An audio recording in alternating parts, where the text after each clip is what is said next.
All right, today we're going to dive into a topic that honestly hits home for a lot of people, the way a tough childhood can stick with us. We're going to unpack how the absolutely brilliant survival skills we learned as kids can show up in our adult lives, sometimes in ways we don't even see. You know that feeling, right? When you have a reaction that feels way too big for the situation, or you see a pattern in your relationships that you just can't seem to break? That question, why on earth do I do that? Well, the answer often goes way, way back, right back to when we were small. So here's our roadmap for this explainer. First, we'll look at where these patterns come from, the childhood echo. Then we'll see how they kind of run on autopilot now. We'll get into the brain science of why they got so locked in, and then, and this is the best part, we'll talk about how to start seeing them in a whole new light.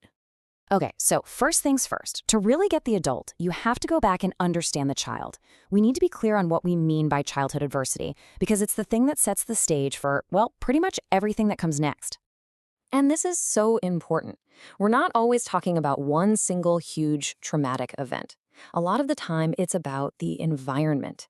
An atmosphere where a kid's brain learns the world can be unpredictable or maybe emotionally unsafe. And in that situation, that amazing young brain does exactly what it's supposed to do. It learns how to survive. So what happens to those clever survival tactics from childhood? Well, they don't just vanish. They become our default settings, our automatic responses. They're basically running on autopilot in the background of our adult lives. Do any of these ring a bell? That nervous system that's just always on, scanning for threats? Or that paralyzing fear of messing up? Maybe it's just really, really hard to say no because you're so wired to keep everyone happy. Listen, these are not character flaws. Think of them more like psychological footprints left over from a childhood spent just trying to stay safe. This right here is fascinating because it draws a straight line from then to now. The strategy that kept you safe as a kid, being quiet and invisible to avoid conflict, that can become the reason it feels impossible to speak up for yourself in a relationship today. That need to be perfect to get praise, now it's a crippling fear of making a mistake at your job. See, these behaviors didn't come out of nowhere. They were solutions. So here's the million-dollar question. Why are these old strategies so sticky? Why do they hang around for so long? It's not because you're weak or you're not trying hard enough. It's pure logical brain science. Your brain is just running a program that it learned a long time ago was super effective. And this little loop explains it all. It's so simple, but it's incredibly powerful. Step 1, your young brain senses danger. Step 2, it uses a strategy, like being a people pleaser. Step 3, the danger goes away. And step 4, the brain goes, okay, that totally worked. Let's save that one and make it automatic for next time. You do that enough, and it becomes as unconscious as breathing. This quote just nails it.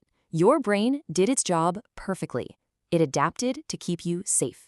And that wiring, forged under intense emotional heat, is unbelievably strong. It's not faulty wiring, it's running on an old operating system, one designed for a world that maybe you don't live in anymore. And that brings us to the most empowering part of all of this. Because once you understand the why, you get the power to change the how. This is where we stop seeing problems and start recognizing strengths. It's time to reframe the whole story. I really want you to let this one sink in. All those things you might beat yourself up about, being too sensitive or too anxious or such a people pleaser, they were never flaws. They were features. They were clever, creative solutions your younger self came up with to get through a tough time. Shifting your view from self-criticism to self-compassion, that's the key that unlocks everything. So what does this actually look like? Well, instead of thinking, ugh, I'm such a people pleaser, try on, I am highly attuned to the needs and feelings of others.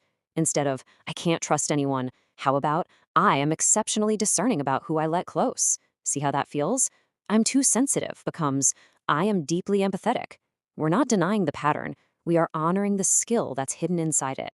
And the very first step, the only thing you need to think about right now, is just this one, awareness. That's it. Just noticing. When that urge to please everyone kicks in, or that spike of anxiety hits, just observe it. And maybe say to yourself, there's that old survival wiring again. No judgment, just recognition. That simple act creates a little bit of space, and in that space, that's where change can start to happen. So let's end with this thought to take with you. Your history didn't just leave you with struggles, it equipped you with a set of superpowers. Things like deep resilience, a sharp intuition, an incredible capacity for empathy. So, what if the very things you've always seen as your biggest weaknesses are actually the building blocks of your greatest strengths? Just waiting for you to see them, understand them, and use them to build a life where you don't just survive, you actually get to thrive.